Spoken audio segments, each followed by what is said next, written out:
name is Dirk. Thank you for joining our live, interactive telephone town hall hosted by the City of Englewood. This evening, we will be discussing 21st century policing with police leaders, including Chief John Collins, Deputy Chief Sam Watson, Sergeant Chad Reid, and Sergeant Reid McGrath, as well as City Council members, including Mayor Linda Olson, Mayor Pro Tem Othaniel Sierra, and Council members Joe Anderson, Dave Cuesta, Rita Russell, John Stone, and Cheryl Wing. And now, Mayor Olson will give us background information on why we're here tonight. Thank you, Dirk. Welcome, everyone. Our City Council here tonight is so pleased that you've joined us this evening to be a part of a process that we initiated really over a month ago after the terrible death of Mr. George Floyd in Minneapolis. And as a council, we agreed that we owed it to the Inglewood Police Department and to our whole community to do an honest review of our police practices, our trainings and expectations to make sure that they and we are all set up for a successful 21st century department that is just and humane, anti-racist, and effective in building a safe community for all of us. And we agreed as a council in June that the four-part process outlined in my Brother's Keeper Alliance for ensuring excellence policing would probably be a really helpful review. It's very simple. It's got 4 steps. The first just being a review of the police use of force policies in our community. The second being an engagement of our community, you all, by including a diverse range of input and experiences and stories in the review. And then thirdly, to report the findings of our review to the community and seek any feedback. And finally, to reform any of our community's police use of force policies or other aspects based on any findings. And Chief Collins and his command staff, who you will hear from tonight as mentioned, have done an excellent job of answering questions from council and community members around the concerns related to this first step of reviewing the use of force policies. And you'll hear more about that review and hopefully become a little bit more educated tonight. The chief has also answered critical questions raised around the movement that you might know of, 8 Can't Wait. And those also will be, I think, exposed in the content of what he and his great command staff present. So tonight is your chance to engage and provide the second step and the third step in which we get your experiences and feedback. And we thank you as a council for joining us tonight. And we look forward to hearing from you. We're going to be listening very carefully. Thank you so much. Thank you, Mayor Olson. Now, as I mentioned at the start of the call, this is an interactive forum, and we would love to hear from you. We'll be taking as many calls from participants as we possibly can live during this call. If you have a comment, you can press *3 on your telephone keypad at any time. You'll be placed in line to provide your feedback or comment to the Englewood City Council and Police Department leaders. Our call screeners will take down your name and your street name in Englewood. When you hear your name, you'll be live on the call. You'll be able to provide your comment directly. Now, if you're streaming the event on our website, you can simply type your name and question or comment below the streaming player. We'll do our best to take as many comments as we possibly can this evening. So we'll be giving each person up to 2 minutes to share their comment or ask their question. And we receive a lot of questions and comments during our live event.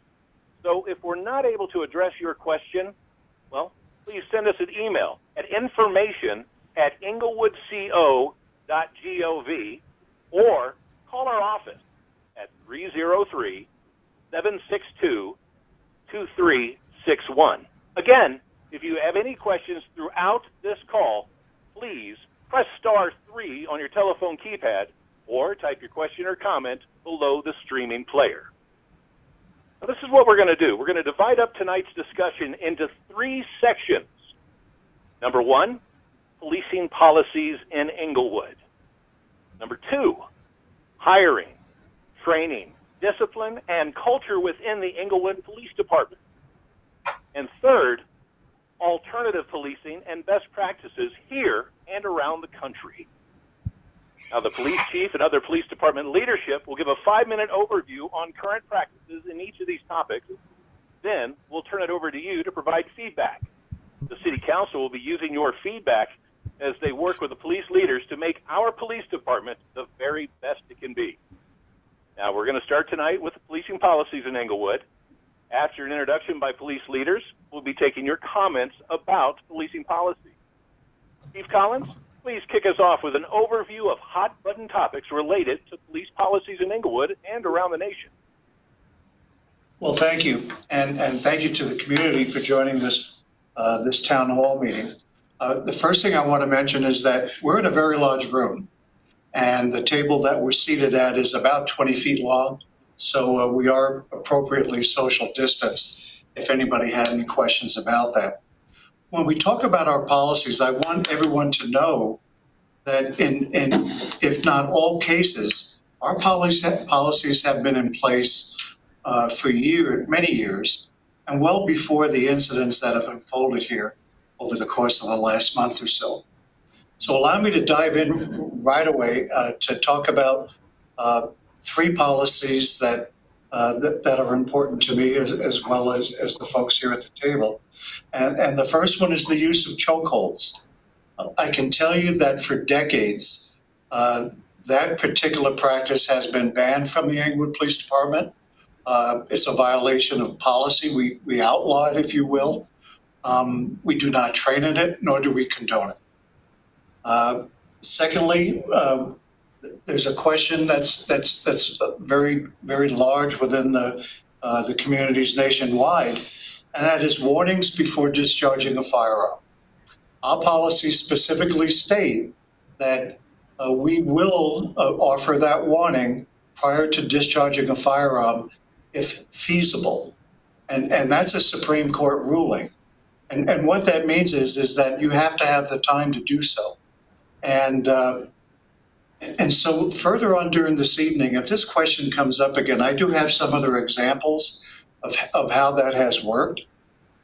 And then finally, for my part, fleeing felons. Our policies strictly state that we will not discharge a firearm at a fleeing felon. The only time that would ever occur, if that was it, would be if that individual posed an immediate threat of serious bodily injury or death to a civilian or another police officer, let's say. And so that is also very restrictive. The second set of policies will be discussed by, I think it's interim commander, Chad Reid. Thanks, Chief. Relative to our use of force policy, which encompasses deadly force, we do have a very in-depth policy and approach to how we utilize force and in what context. This policy is always evolving. It's based on legal review, best practice, and progressiveness within our organization. Officers are required to report and document use of force.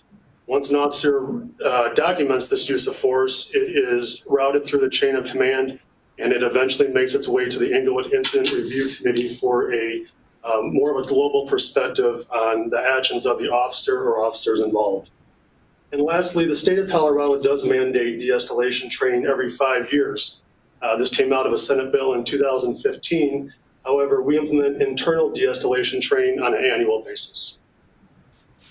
One thing I would like to add to what Sergeant Reid just said was in regards to that committee, part of that committee is made up by our Human Resources Director, and she is our risk management component.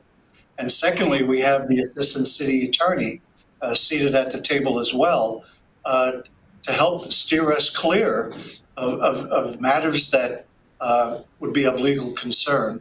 So I'm very happy with the components of that committee. Sam?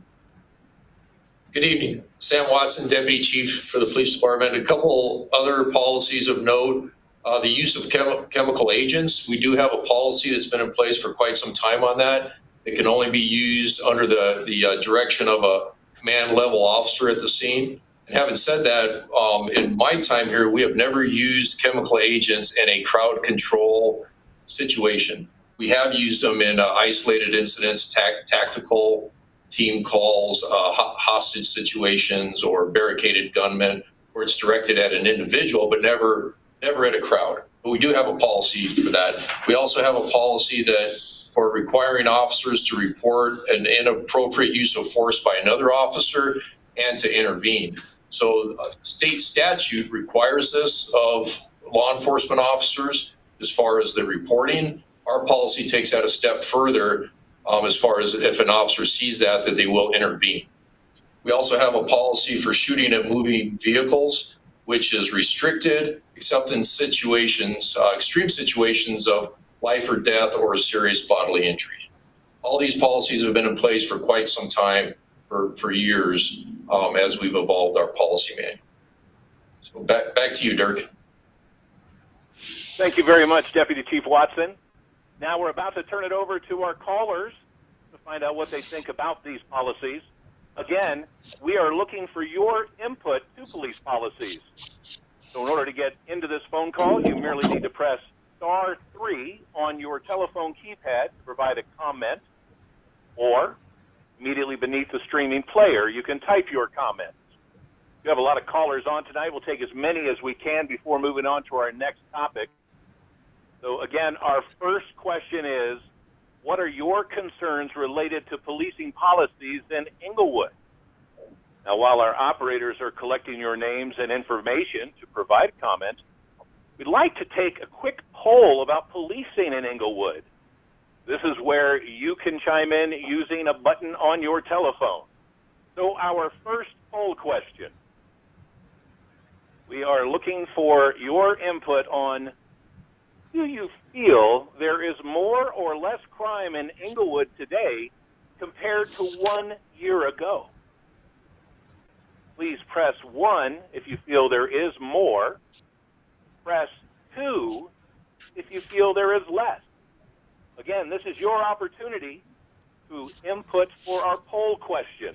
You use your keypad on your telephone, and the question is, do you feel there is more or less crime in Inglewood today compared to 1 year ago? Press 1 if you feel there is more. Press 2 if you feel there is less. Thank you very much. I'm seeing active participation in that poll. We appreciate your input. Since that went so well, I would like to ask another poll question before we go to your comments about police policies in Inglewood. So here is our second poll question, and that is as follows.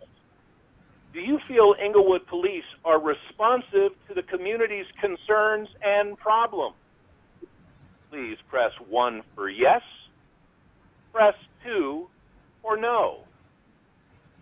Again, our second poll question we're looking for your input on. Do you feel Inglewood police are responsive to the community's concerns and problems? Please press 1 for yes, press 2 for no. All right, let's now go to our callers who are standing by to give feedback about their concerns related to policing policies in Inglewood. We are joined first by Aaron. Hello, Aaron. Welcome to the call. What is your question or comment? I don't know who that is. Aaron, are you there? My name's not Aaron. My name's Karen Johnson. I don't know who it is. I'm so sorry. Then I am looking to talk to you. I saw Aaron in front of me, but Aaron, let's go. What's your comment? My comment is they're doing a terrific job down at the bus stops. There's some awful bad things been going on down there, and I was there the day that they had 5 cop cars drive up and 3 ambulances and hauled away that mess of bad people at the bus stops by King Supers. Wonderful job. The only thing I think that was bad was the person that left their car sitting out there in front of the surplus place and somebody stole it. I thought that was weird. All right. Thank you very much for that comment, Karen, in regards to South Broadway and the bus stop there at King Supers. Moving on. All I see in front of me is concerned citizen. So let's have our concerned citizen join us now. Hello, concerned citizen. Hello? Hello. Yeah, I was just wondering. Sorry, I got a mask on. Hello? Yes. I was just wondering if you guys assisted the Denver Police Department during the riot, during the protest and subsequent riots that took place after the killing of George Floyd.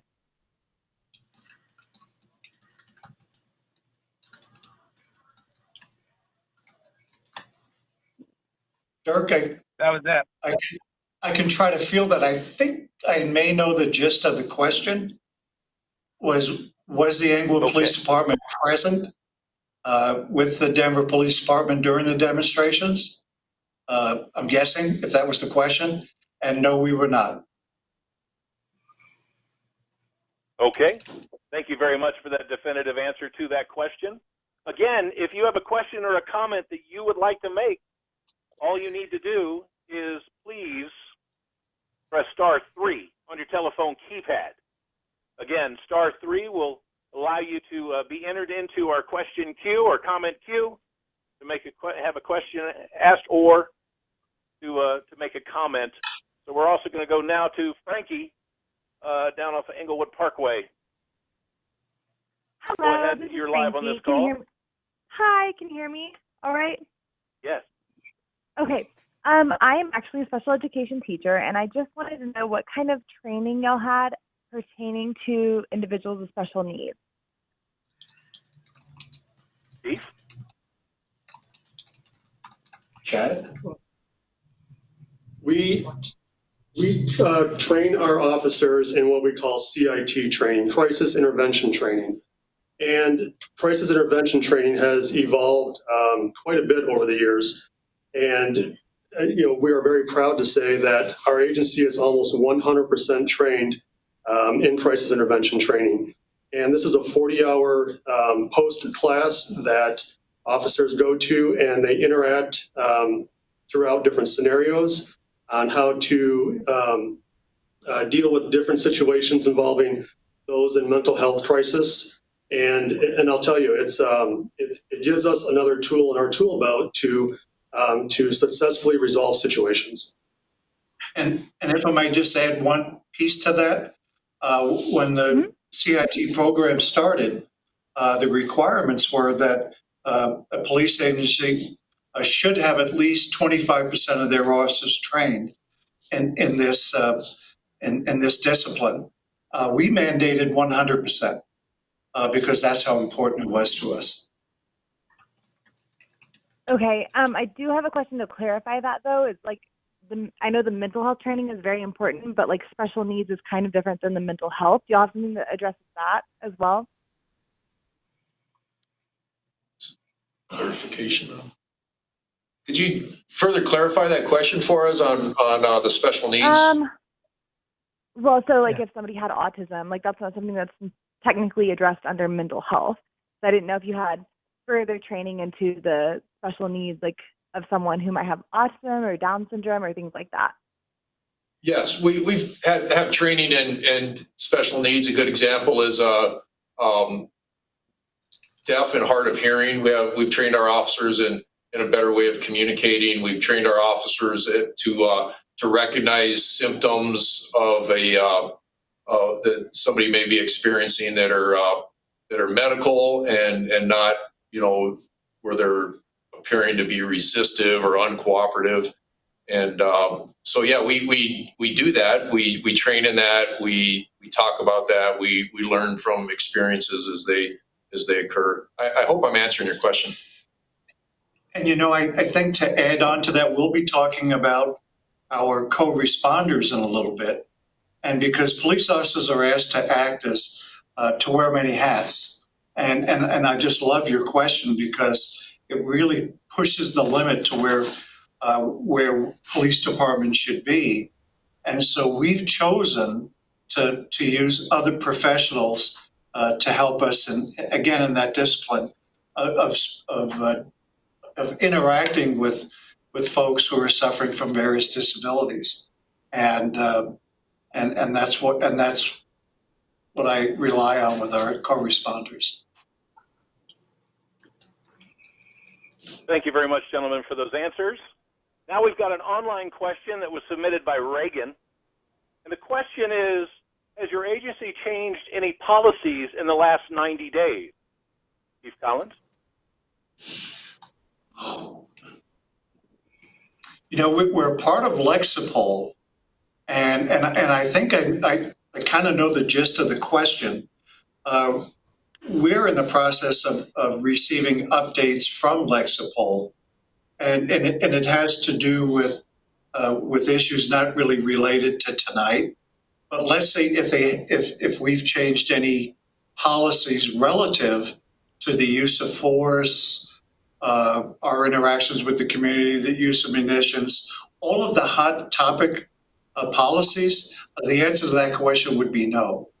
And but I do like the question because it asked whether or not we had a knee-jerk reaction to what's going on within the country, and so that's how I understand that question to be. And if I may, we've heard very loudly and clearly from the community and what's going on both locally and nationally, and it's caused us to review and look at our policies to make sure that they're up to date, that they're meeting the standards of best practices within law enforcement, and to make sure that they're good, solid policies. And and Reagan's question is good because it causes you to look at not only your policies to make sure that they're in line with today's expectations, but also your training.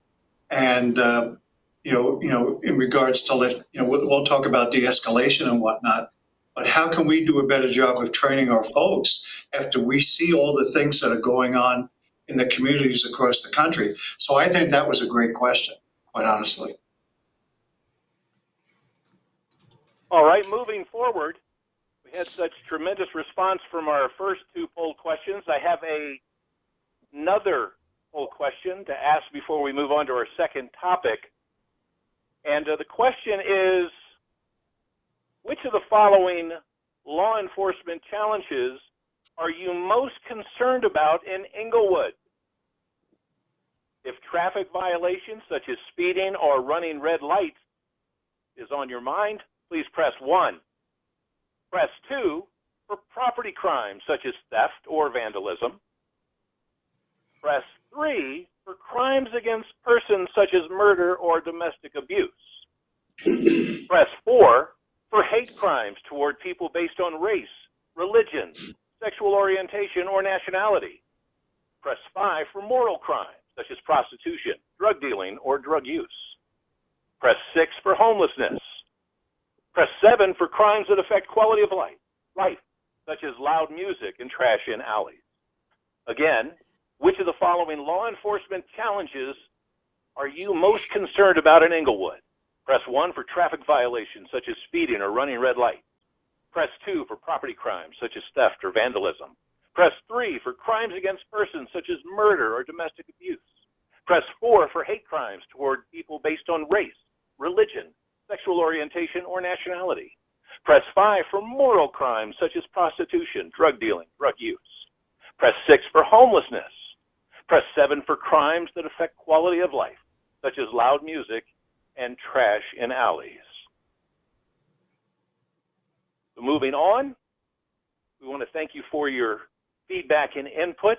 Our next topic this evening is regarding hiring, training, discipline, and culture within the Inglewood Police Department. Chief Collins, can you share with us how the Inglewood Police Department approaches these critical functions? Certainly. The first topic I would like to talk about is hiring and staffing. Currently, the police department is fully staffed with 78 sworn police officers, and we have a total of about 112, 113 with non-sworn personnel. Hiring I take this quite seriously, and I take an active role in it.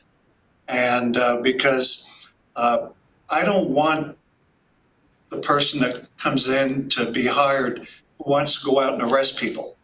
What I've said over the course of the last month or so is that I look for folks with the passion to serve their community and who are compassionate with the community.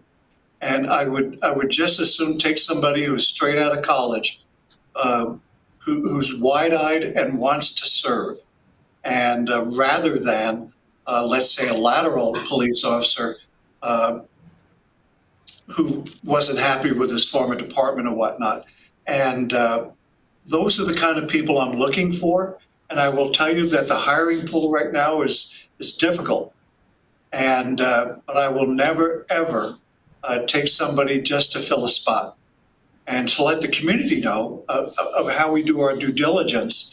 If a candidate lives in Walsenburg or the far reaches of the state of Colorado, my team will go out there and interview their family, their neighbors, and friends in person, just to make sure that we dot the I's and cross the T's, because that's how important that is to me.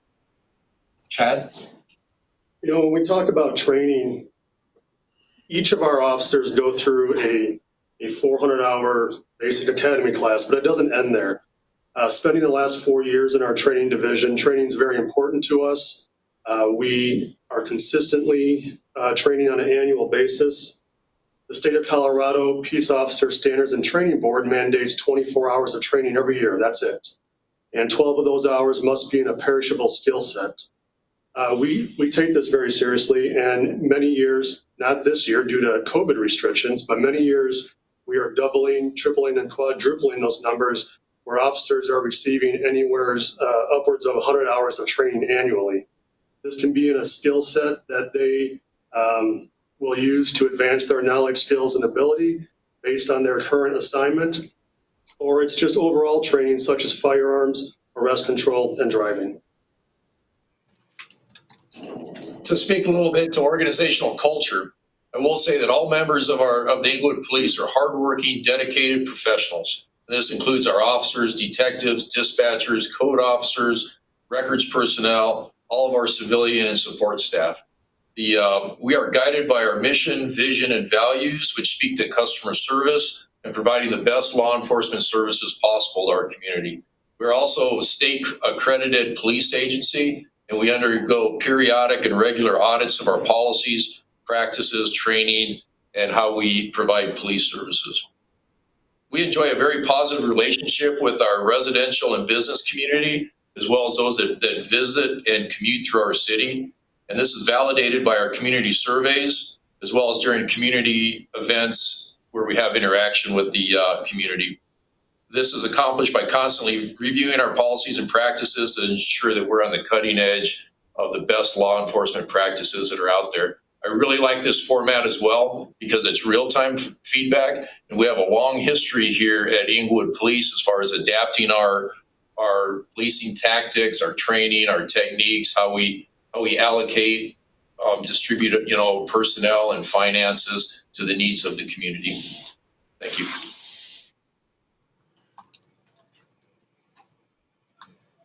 Thank you very much, gentlemen. We're going to go back to our callers again. So if you would like to make a comment, please press *3 on your telephone keypad. Or if you are watching this on the website, you can enter your comment below the streaming player. So again, please press *3 on your telephone keypad to provide a comment. Or if you're watching this on the website, immediately beneath the streaming player, you'll be able to input your comment or question. So our first question or question is this. What are your concerns related to hiring, training, discipline, and organizational culture in the Inglewood Police Department? So while our operators are taking down your name and information, let's do 2 more quick poll questions. Our first question is, do you believe Inglewood Police effectively engage the community in crime control and prevention actions? Press 1 for yes, press 2 for no.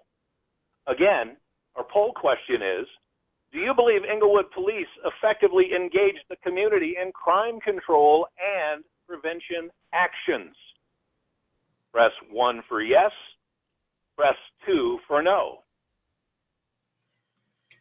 Waiting just a second for everyone to input their answer. And now we'll move on to a second poll question. Again, if you would like to make a comment live during this call, simply press *3 on your telephone keypad. If you are listening to this conversation on the website, you can enter your question or comment beneath the streaming player. Now, our second poll question. Do Inglewood police build cooperative partnerships with the community?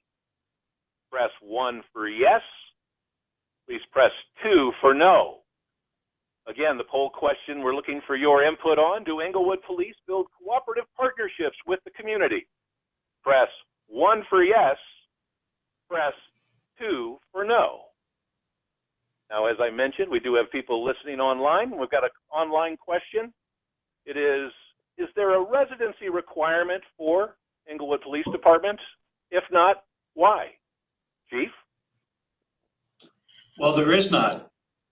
And since I've been here, which has been for quite some time, that has never been a requirement. And so the question of why, it would be difficult for me to answer that honestly, because it has never come up.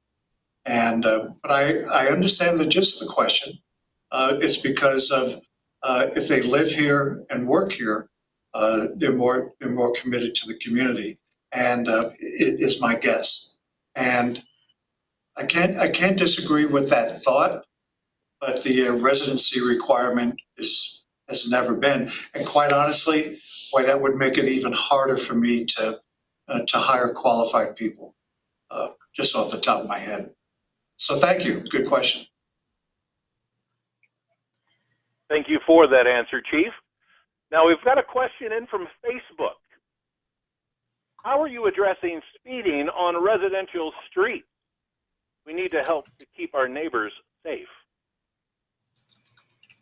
We have a traffic unit that is focused at problem areas, high accident locations, school zones, as well as residential areas that are having specific speeding problems. So we try to engage the residents in that area to really get an understanding of the scope of the problem when it's in a residential area, such as the time of day, direction of travel, the characteristics that are going on, so we can be very specific with our enforcement. We also look at the education angle, where we try to educate people that may be frequently going through that area. What we find is a lot of them are live in the area. We also look at engineering changes that might help, such as stop signs or vegetation to increase visibility. So we look at it as from a three-pronged approach: enforcement, education, and engineering. And one final part of that is that for the person that asked the question, if you feel there's a problem of speeding in your neighborhood, please give us a call, because even lately we've been responding with what we call as a speed trail that collects data for us, and we'll set up the traffic enforcement team in your neighborhood specifically for enforcement. And so that is available to you, and all you need to do is to call us, and we'll respond to you.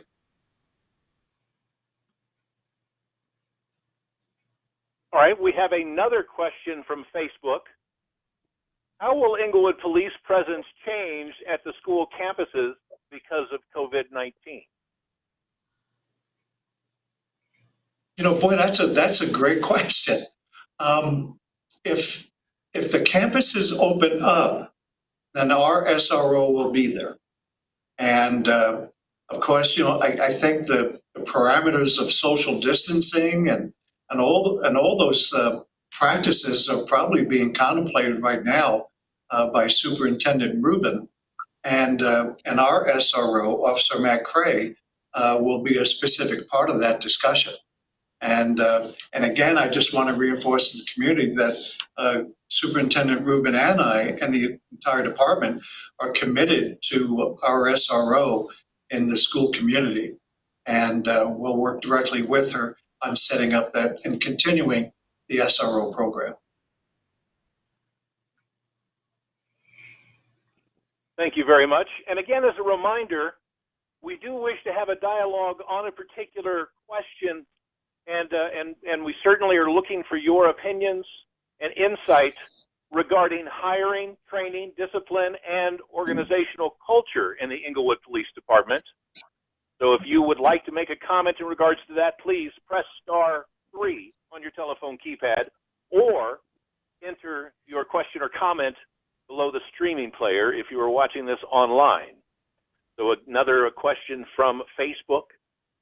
Is Inglewood Police planning to copy Denver by sending social workers on some 911 calls?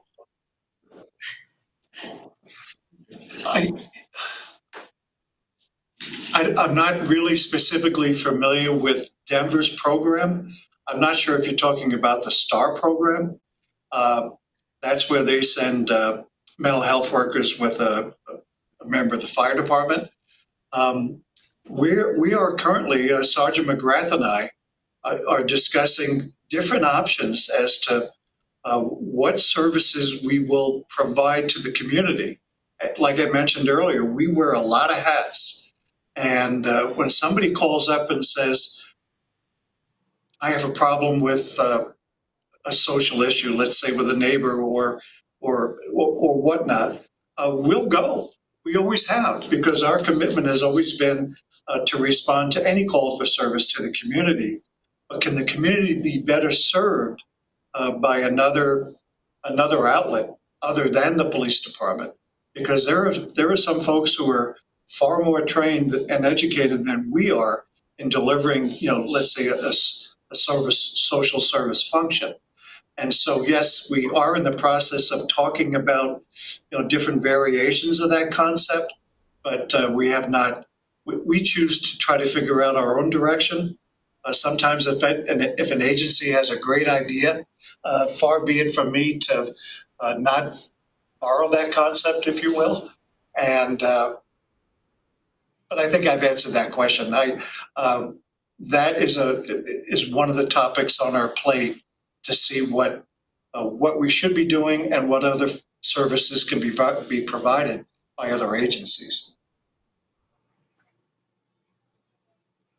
All right, let's get to a phone caller. We've got Dell joining us on the line. Go ahead, Dell. You're live on the call. What is your comment? Good evening. Thank you for holding this town hall. I've been looking forward to this since the events in the news have come up. And I'm interested in following up on the last question a little bit. What additional resources do you feel that we as citizens of Inglewood could provide? We were good at the ballot box with funding the new police facility, and we would like to help with whatever additional resources, mental health, social services that you require. And my other question regarding resources would be if you see a risk of attrition based on the qualified immunity legal change. Dirk, can I get that first part of the question again? Because I do want to respond to that. Okay, Dell, you're still with us, sir? Can I get you to rephrase Sure. the question? Yeah, I'm still here. Oh, what can you do as a community? I got it. What additional resources, could we as a community provide? You need additional funding for mental health services, social services, restructuring to kind of better address these needs and maybe take some of those hats off of the police and, spread the burden out a little bit. Yeah, I keep saying great question, but yet another great question. What I would like to say, and I hope I can do this succinctly, is that we've always followed, during my career, at least in the last decade or so, the concept of community policing. I attended a seminar not too long ago held at DU in regards, and the question came up, is community policing broken? And that's the interaction between the police and the community and problem solving and coming to a stronger solution together. And so I don't disagree with the fact that an expert would say that it's broken. I would say it needs to become more robust. I think it's upon the City of Englewood. I think it's upon me and my organization to do a better job of reaching out to the community and coming up with solutions to much larger problems. And we've done it on a smaller scale, but I firmly believe that we can accomplish quite a bit more together. And I was hoping this question would come, and it did. So thank you. The question about qualified immunity and whatnot, my folks do an excellent job, and my folks are within the law, and when they conduct their business, as long as they do that, and they do, then they really, and we try to express to them, don't worry about the issue with qualified immunity, because unless it's a criminal act, you're fine. And that's pretty succinct. And I'll leave it at that. Is it a concern? Yes, it is, because officers need to be educated on it, and because they're feeling like they've been left out and hung out to dry, but not necessarily. If you look at how that system works with qualified immunity and all those things, as long as you do your job, you do it legally and compassionately, you're fine. And so I don't worry about attrition, although that's I'm sure it's a concern from other agencies, but I want to take the high road on that. So thank you. Thank you, Chief. We've got a couple of questions from online. So what is the gender and racial breakdown of the EPD? Do you have a diverse, inclusive recruitment initiative? It's an interesting question, because the hiring pool right now for any police officer is difficult. For example, years ago we would have 150 applicants for 2 or 3 positions.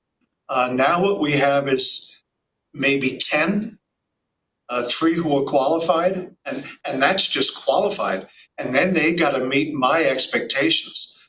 And so it's you want to have that set up to where you hire a more diverse group of folks for your organization. I will tell you that when I became chief, I wanted to end the days of not having a female supervisor in our organization. I thought it was horrible that that had never taken place, and so and that did take place with the promotion of Bobby Garrett several years ago. But we are keenly aware of creating a diverse population here in the department, and if I get the opportunity, I'll take advantage of it. But right now, the pool for qualified individuals is so bad, probably throughout the country, that I hate to call it slim pickings, but that's exactly what it is. And as an executive officer, it's you still have to be patient and find that compassionate person to do the job, regardless of their skin color, their anything, So that's how I feel. Thank you. Our next online question: what organization is performing your accreditation process? Chad, did you want to jump on that? Or Sam? I can take that. That's the state accreditation through the Colorado Association of Chiefs of Police. And the question may beg, what about CALEA? CALEA is the national accreditation. For years within the old police department, that building prevented us from ever achieving CALEA. And so with the gift that the community gave us with this new building, that concept of trying to get that CALEA accreditation is on the table. So thank you. Thank you very much. We've got Tony joining us live on the call. Tony, welcome. What is your question or comment? Hey, good evening, everybody. Kind of a 3-parter. So what additional training has been considered? What is the starting salary? for an APD officer, and is that commensurate when we consider the level of training? Did you hear that, Chad? It's hard to hear the question, the volume. So, Tony, to summarize, you were asking to find out about additional training for officers and then the starting salary? Yes, and is the training required commensurate with the salary that's being provided? Okay, and then, of course, the salary then, is that commiserate with the services being provided? Correct. Okay. So, gentlemen, that's the summary there of Tony's question. So, and I hope I answer this correctly. Our training is twofold. We have training that's mandated by the state of Colorado, Post Board. And again, half of that training, which is 12 hours minimum, can be in anything that we choose. The other 12 hours has to be in perishable skills, which is driving, firearms, and arrest control. The other portion of that training is that if we have patrol officers that have a specific skill set, or an investigator, or somebody on our impact team, or a supervisor, they can seek out additional training on their own. And our Chief Collins is very, very big advocate of training in this organization. We go to the academy and we come into this job, and training makes us better. And as we move throughout the department in different positions, we need additional training to learn those knowledge, skills, and ability to better function in those positions. The second part of your question relative to pay, we do have a lateral program, and I'm not sure if this is exactly what you're asking, but we have a 5-step program where an officer with prior experience, if the chief deems them a lateral employee, would be able to come in at a higher pay grade than somebody, say, that just came out of the police academy. So there is an incentive to hire somebody with prior experience. Like Chief Collins mentioned earlier, just because they have prior experience doesn't necessarily mean that they're the right fit or the best fit for this department. But at the end of the day, they can come in as what we call a lateral employee at a higher pay rate. I will say as well that we've had very good success with laterals, but as the chief mentioned, it's a much more challenging background investigation. It's in depth. It's contacting their prior agency, looking through personnel files, any complaints that may have been filed against them. So it's very, very in depth, and we're very careful when we hire somebody from another law enforcement agency. But we have been lucky. In fact, Commander Reid was a lateral years ago, so we were lucky to get him.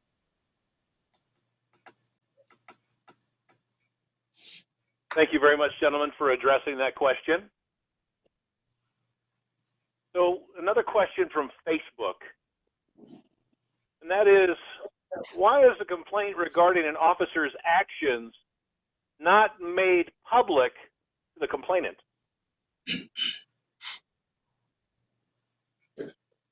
Yeah. That actually changed last year. So if there's a complaint involving an officer, that information under a House bill is now available for public release. Historically, that was never the case, but that changed July 1st of 2019. So if somebody makes a complaint against an officer, that person, or anyone for that matter, can come in and receive a copy of the entire complaint and what took place in the disposition.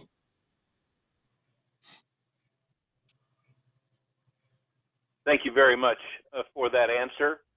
Now, before our third and final topic tonight on alternate policing and best practices, I'd like to do another poll question, and this one's regarding training.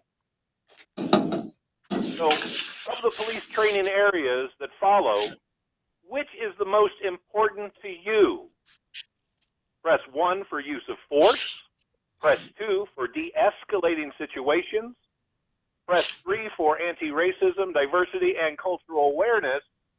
And press 4 for community policing. Again, this poll question for you to put your input on your telephone keypad: of the police training areas that follow, which is the most important to you? Press 1 for use of force. Press 2 for de-escalating situations. Press 3 for anti-racism, diversity, and cultural awareness. Press 4 for community policing. We want to thank everyone for your feedback and input. Your feedback will be used by the Englewood City Council and police leadership to make decisions around how to make the Englewood Police Department even better. Now, our third and final topic this evening is alternative policing and best practices here and around the country. Chief Collins, kick us off, if you will, with what Englewood is already doing in this important area of 21st century policing. You know, and we'll be talking a little bit about programs that are generally just outside your typical patrol operations. And so I previously mentioned our commitment to the school resource officer program, so I won't go any further with that. I'm proud to announce that our city council has approved the purchase of a body-worn camera system. And because as of up to today, that we've not been able to get that. And so with that, we are currently in the testing and evaluation stage. We've received equipment from 3 vendors, and like I said, we're testing and evaluating them right now. The evaluation process will be concluded at the end of August. We'll send out an RFP, request for proposals, and hopefully within the first of the year, if not the latter part of this year, we'll have that program up and running. And so I'm pleased to announce that our council has approved that for us. It was a couple of years ago, I was invited to a lunch with our pastoral community. And when I sat down with them, some of the folks asked me, Chief, how can we help you? And I said, well, I could use all the help I can get in regards to the homelessness issue, because it was really starting to affect the quality of life for our businesses and whatnot here in the community. And it went from a concept of hiring a therapist to where that group of pastors, God bless them, they established an organization known as Change the Trend. And that has blown up to a powerhouse group of folks that are seriously addressing homelessness issues here in the Englewood and Littleton communities. And we have cooperation from the Arapahoe County Commissioners. And so I am proud to announce that those folks have really stepped up for us. And so in response to that as well, we developed that co-responder program. It went from the idea of hiring a therapist to actually joining with All Health Network to have them come to the police department and work with us in responding. It was first for the homeless community, but now that we respond to community members in crisis. And to me, if I've ever accomplished anything, this is one of the most important things our community will benefit from. Because like I said earlier, police officers are asked to wear a lot of hats. And when we engage folks experiencing a mental health crisis, we probably were not the best at delivering them the service that they needed. And so now we have these co-responders coming with us and dealing with those folks individually and effectively. And again, I thank Counsel because this program would not have gotten off the ground without their support and the funding. And so what I'd like to say for the folks in the community when we talk about homelessness is that it's not solely a police problem. It would appear that it would be because we're more visible with it, but it's a social problem. And the mental health communities, law enforcement, our state government, the federal government, everybody has a hand in this to come to a solution to help these folks. And will it be solved overnight? I seriously doubt it. But we're working real hard, and the efforts are growing. So hopefully someday we'll see a solution to this. And I think I've talked enough in regards to some of these programs. So I will pass it on to Chad. Do you have anything?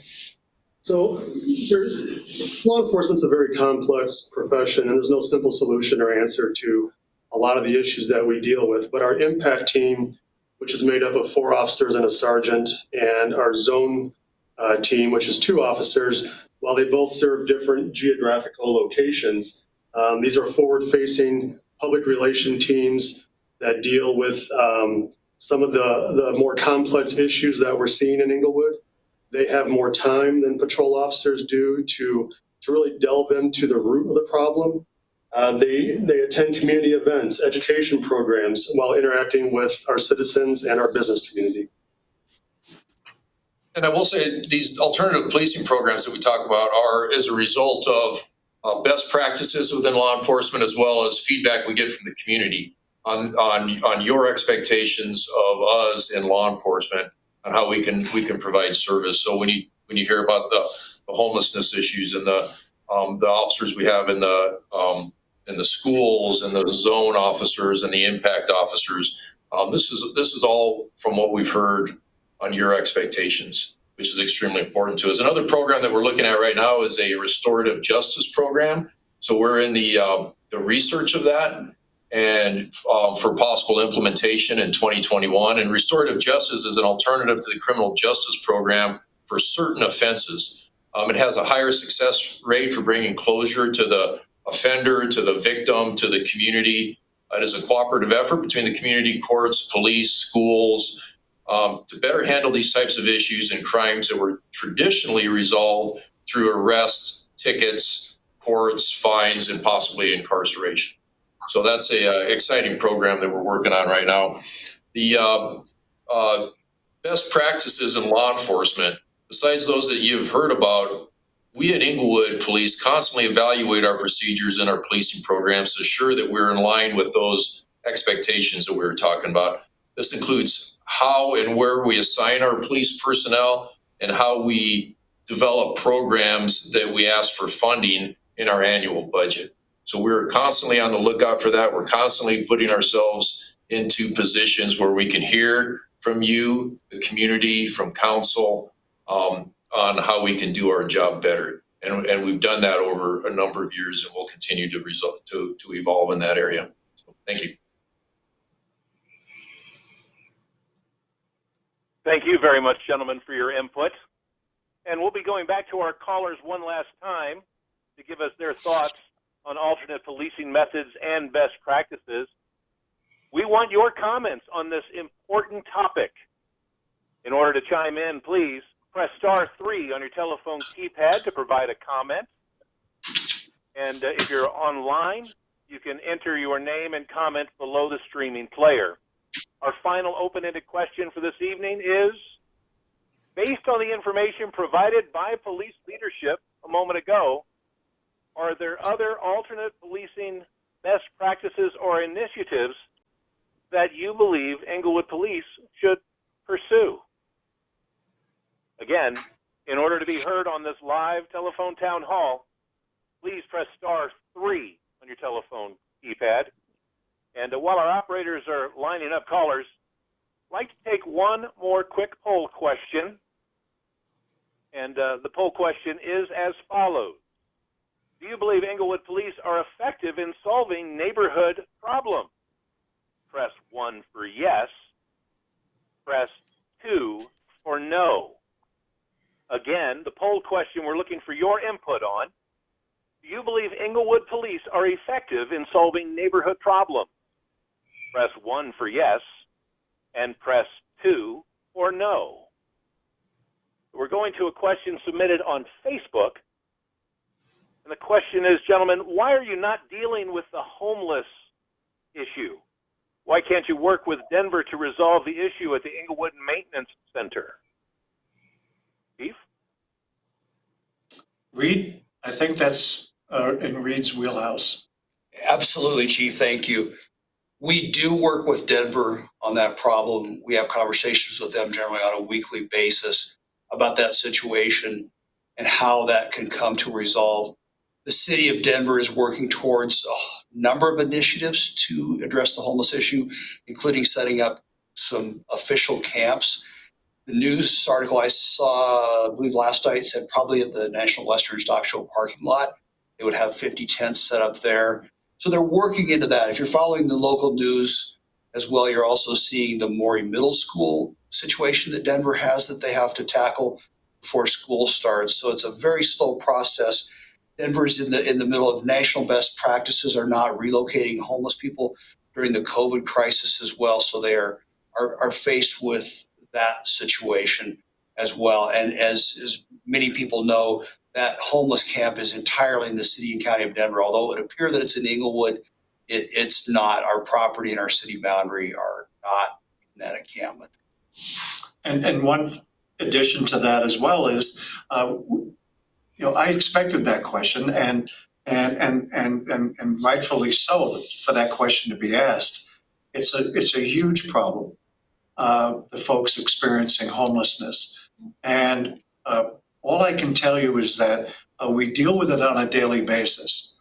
We're developing the infrastructure right now, especially with the cities coming together. The mayor has spearheaded the Tri-Cities group with our co-responder programs, with Change the Trend and whatnot. There's a very large network of organizations that are working with us now together to deal with that. And although it may not seem like there's been any impact on that, you got to remember this is not an Inglewood problem or a state of Colorado problem. It's a national problem, and we're struggling every day to deal with it. But far be it from us to walk away from it. It's our responsibility to resolve it, and I trust that someday it will. But this is not a problem that can be resolved overnight. Probably not the answer you wanted to hear, but nonetheless, that's where we're at right now.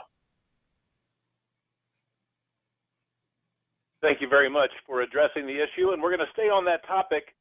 We've got Marcy joining us online, or actually on the telephone line. Marcy, you're live on the call. Go ahead with your question or comment, please. Okay. Good evening, gentlemen.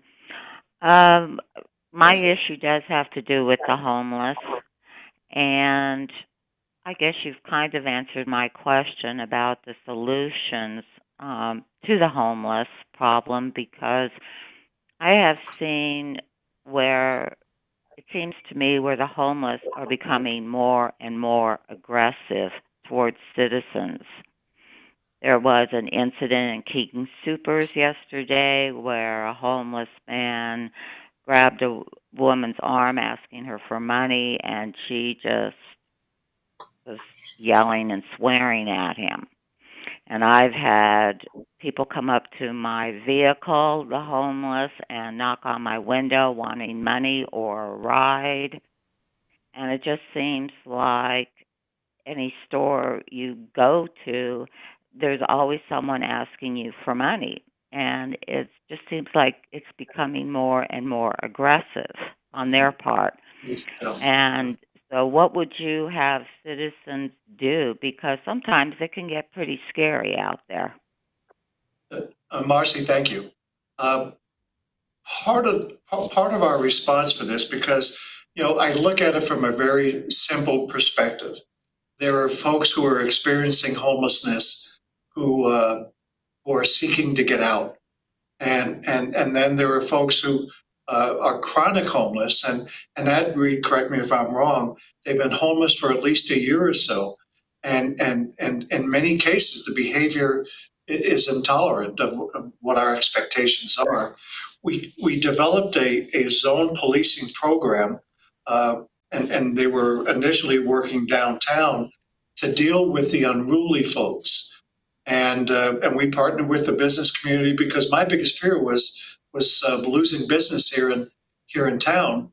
And now we've moved them further south because some of those folks, again, are becoming too aggressive. And I would ask that, and I'm sure you have, and the folks who have been accosted by the unruly ones, to let us know, because we need to know who these people are, and especially the impact team and the zone officers, because they will interact with these folks on a daily basis. And, and as an offshoot, some of these folks, unfortunately, need to go to jail at times because they violated the law or grabbed one of our citizens, like you say. But essentially, the jail's been closed since COVID started. And so it's difficult for us to take those actions for those who have violated the law and need to go somewhere to cool off. And but please, and I think Sam has some additional input, but we don't know unless you call us in some cases. And certainly if somebody's accosted you and put hands on you, then we need to know that and interact with those folks. So thank you, Marcy, for that. That's exactly right. When we talk about alternative policing programs, our response to the homelessness issue is extremely important to us. And we've taken this on where, it's fallen in some ways initially on the lap of law enforcement, although through Change the Trend and the Tri-Cities group, we're able to bring in other services and assistance. And so please, if it's a criminal nature, if it's a safety issue, please give us a call. If it's a long-term response to somebody that needs help or resources, we'll say that Sergeant Mcgrath is well known throughout the state of Colorado for his work on this issue, and he's very well respected and well informed. And we're on the cutting edge of doing what we can. So that was a great question. Thank you. All right, another question from online, gentlemen.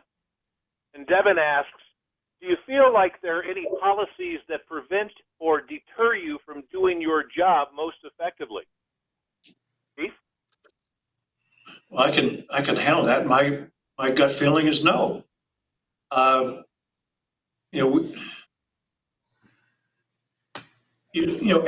agency such as law enforcement, you have to have policies to govern behavior.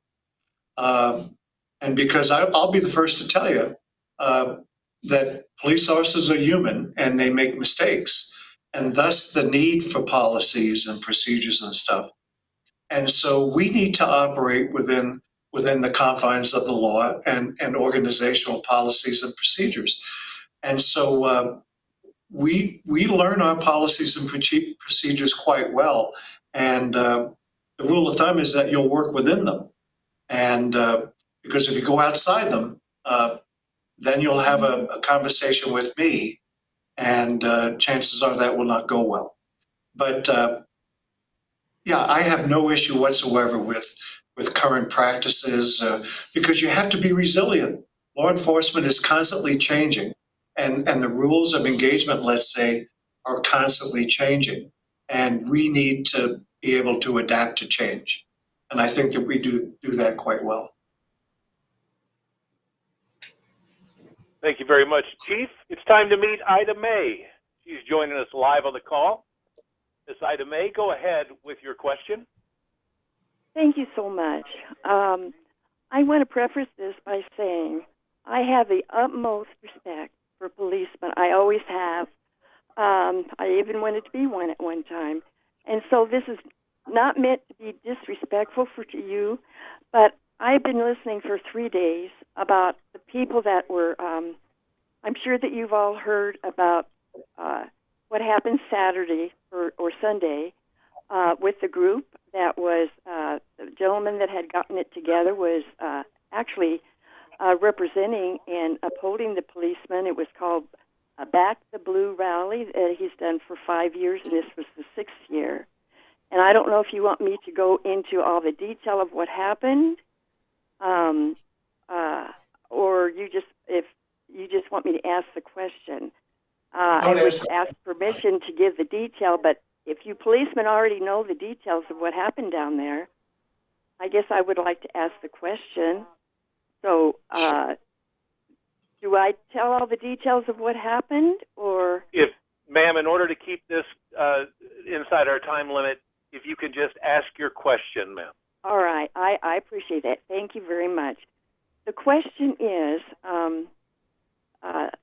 just before this event started this evening, I have been listening to all the things that happened down at the Civic Center on Sunday for 3 days, and they were all people that were expressing what happened. Just before coming on this program, I had heard that Mayor Hancock has joined 15 other mayors to have the policemen step down if they have any events like this that happen. And so my question is, and like I believe in you policemen, but what if there was some kind of a rally here that was really got out of hand? Would you step down and defend the citizens? Or would you just stand there in your gear and watch them? This happened to a lady. They pushed her down the steps. She was at the bottom of the step, and she looked up, she says, "You're not going to help me, are you?" And he said, "No." And as you can tell by my voice, it kind of brings me to tears because I have the highest respect for you all, and I don't think it would happen here, but I'm a senior citizen, and I am involved in politics, and so it's kind of a scary thing. So I would just kind of like your answer, please. Thank you so much. Thank you, Ida Mae. I think the easiest way to, none of us were there at that rally, and it would be wrong for me to offer an opinion on who was right or who was wrong down there. But I will tell you that if an event like that took place here in Englewood, we as a staff would come together because our whole focus is to protect the life and safety of everybody involved, regardless of what their purpose is. And so if you had two groups coming together, our specific job is to maintain the peace and to keep folks from being injured. And so would I have my people walk away in a scenario like that in Englewood? And my answer would be no, simply no, because we've sworn before a judge and God in creation that we will protect the safety of our community, and I am committed to that.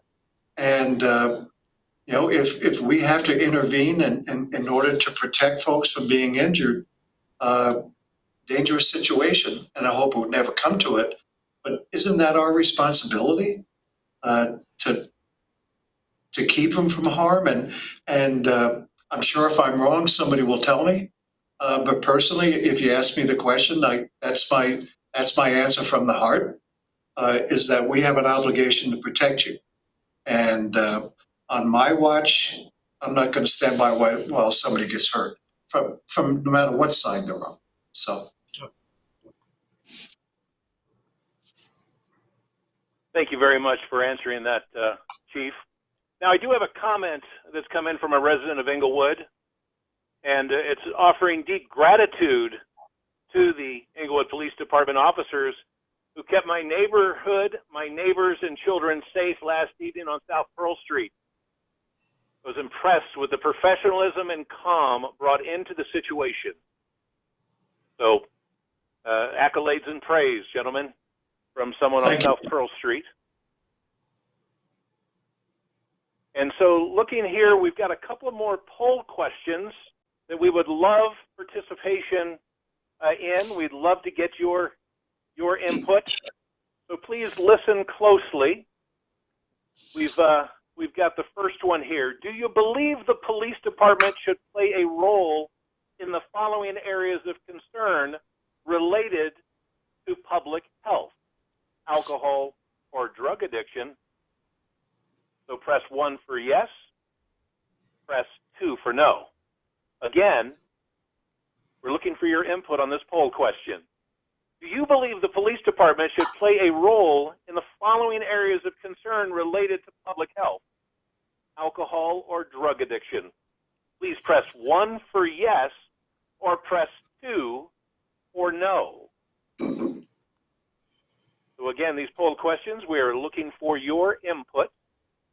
Just as we're also looking for comments and questions from you. So if you would like to ask a question or make a comment, please press *3 on your telephone keypad. Moving on to our next poll question.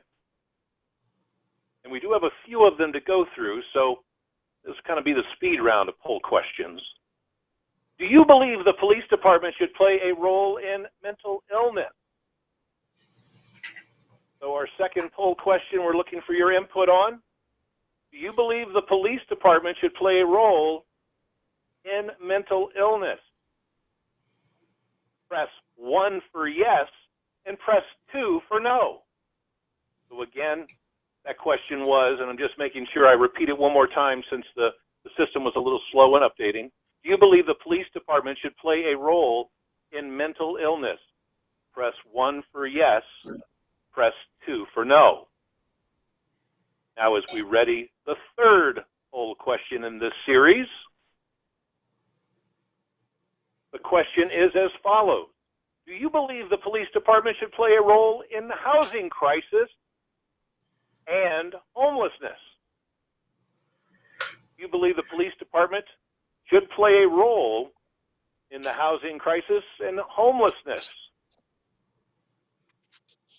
Press 1 for yes, press 2 for no. Again, do you believe the police department should play a role in the housing crisis and homelessness? Press 1 for yes, press 2 for no. Again, that is the end of our speed round of poll questions. And what I would like to do now is see Mayor Olson. Are you still with us? I am. Wonderful. You know, we've really kind of broached a number of topics and had a number of great questions that have been submitted and asked. Is there anything on your mind that you would like to share with us? Well, first I want to thank those who have come tonight, and for those who logged in, both to make comments or on Facebook. Appreciate the time that you're taking. This is really important to this city council to be able to hear your voice. This isn't the end of it. We're hoping to continue more ways for you to give input. So you'll probably be given a link, as was suggested early on, for more if you would like. I would like to say that our police department is a learning organization. They're not static. I think they're dynamic, and they want to be learning as the culture and the community is demanding for answers, as well as a different way to relate to some of the really difficult problems that many of you mentioned tonight. I think one of the questions on Facebook is, should our police officers have to deal with all of these things that don't necessarily have to do with breaking the law, but deal with mental health issues, caring for the homeless, and what can we do differently there? And I think those are really important questions that council wants to continue to think about, and we need your input and ideas for that. There may be council, Mayor. Yeah, there might be council members who would like to add to that if we have, it looks like we have a little bit of time, if that's possible. Yes, ma'am. Would anybody like to say anything additionally? I would like to speak, Mayor. Please do, Member Wink. Thank you. I too would like to thank all of our citizens that have engaged with this town hall and that have engaged with our city council and with our police, our law enforcement team, police and code enforcement, before and during these last 2 months. The information provided tonight by our leadership team and our police department is specific to Englewood, let's keep in mind, and it makes me proud to be a citizen of Englewood and a representative of Englewood on the city council, because as we've seen and heard from our police leaders, they go above and beyond, and when not asked to do so, and have proactively made difficult and rewarding decisions to absolutely ensure the health and safety of this community as best as they can. And so on top of that, the fact that they are so engaged in being a learning community, as Mayor Olson just mentioned, and so forthright in examining what they could possibly do better, I think starts this process of assessment off based on recent national occurrences on the right footing. I think Inglewood is in a tremendous situation now, and will end up in a similarly tremendous situation when we've made perhaps some changes. I think we're only going to get better and stronger together as a community. Our community stands behind our police department, and everyone should hear that one more time. They mean a lot to us, and they've given a lot to us. Thank you very much, Mayor Olson. Thank you, Member Wink. Is there anyone else? I'd like to say something as well, Mayor. Go ahead, Member Stone. Thank you. I would also like to echo what Member Wink was saying about the proactive nature of our police department and its leadership team. I think that you guys have identified lots of key areas where the national standards or state standards may not have gone far enough, and you guys took it further in an attempt, a valiant attempt, an often successful attempt to ensure that you're doing the best job that you possibly can. And I've also been very appreciative of your response to this process. The fact that you all have been very open and very receptive as well has been really encouraging for me. And so I want to say thank you for that, and for engaging with both council and the community at large in the way that you have. It's been very admirable. And in seeing the way that some other departments around the country and even our state have responded, I'm very proud of the way that you guys have behaved and acted. It's something that others could learn from. Thank you. I do have one other thing to add to this, and I've said this to the police as well. Shortly after George Floyd's death, I went to 3 rounds of roll calls with the police on one day. So most of the police were there within that day, although many might be had a day off. And we're asking our police to do some very difficult things in a charged environment that for our communities overall across the country. And George Floyd's death really is an example of some of the racism that we need to be looking at just as a community, as citizens. And then our police are thrust into situations that arise out of those as well. Economic disparity, as well as educational disparity and other kinds of challenges going on, mental health. And so we as a society and a community particularly need to be thinking about ourselves and how we're developing a fabric of a community that is what we want. And there are no easy answers to that. We have to work on that together, and we're always going to have to be learning together. One thing that Councilmember Wink and I are going to be doing, I think it's in 2 weeks, keep your eyes open for the Facebook post. We're going to lead a discussion around the book, How to Be an Anti-Racist, along with the library. The library is supporting this. So if you're interested in that, we invite you into that. We don't have answers for everything. We think it's a discovery process for ourselves and for everyone else. So we invite you to be a part of that. But again, thank you for being here tonight. And please keep looking for opportunities to give us feedback and specifics help with the police to be able to address things too. Any other council members? Thank you very much. Seeing none, go ahead. You can finish up for us. Thank you very much, Mayor Olson. We appreciate you and the City Council making this forum available to us this evening. We are coming to the end of our live event. I want to thank everyone for taking the time to join us for this important call with the Inglewood City Council and the Inglewood Police Department. Chief Collins, do you have any closing remarks you'd like to make, sir? Yeah, I think Sam has one, and then I'll finish quickly. Yeah, just real quick. Again, I want to thank everybody in the community and City Council for attending. And please, we look for every opportunity we can to interact, so we can hear, we can learn, we can meet your expectations. I also like to thank all the members of our organization, the police organization, the men and women who work extremely hard. It's trying times right now in law enforcement, and I can assure you that they're committed, they're professional, and they're working extremely hard right now under these conditions. Somebody asked earlier, a caller, on what they could do to help. If you feel inclined and you have the opportunity, just a simple thank you, acknowledgement for all the hard work. And it's the officers, the detectives, the dispatchers, the code enforcement officers, everybody out there on the front line. So thank you again. And I'll make it short. I have two thank yous. Thank you to the City Council, most certainly, and to the Englewood community. And it's not just for your support recently, but over the years. I want to thank those folks that complain, that call and complain, because you keep us grounded. So keep it coming. And finally, to the men and women of this organization, I've always said that command staff all we do is steer the boat. It's the men and women of this organization that go out day in and day out and put their lives on the line, quite frankly, and who make this work.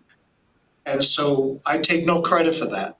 I give them all the credit in the world, and I couldn't thank them enough, and I can't tell them how much I admire them. And so with that, I talk too much, so I will close. Thank you. Thank you very much, Chief, and everyone for your input this evening, gentlemen. And for everyone that joined us and made time for this call, we appreciate the opportunity to speak directly with you and to answer your questions. This telephone town hall video will be accessible online at inglewoodco.gov. Now, in August, Council will meet to discuss the lessons learned during the Inglewood Policing Review. Council will work with city management to determine any changes in practices or policies related to policing in Inglewood. Now, if we were not able to get to your question this evening, you can leave a voicemail after this call ends. You can always send an email to information@inglewoodco.gov or call our office at 303-762-2361. Thank you again for joining us, and have a pleasant evening.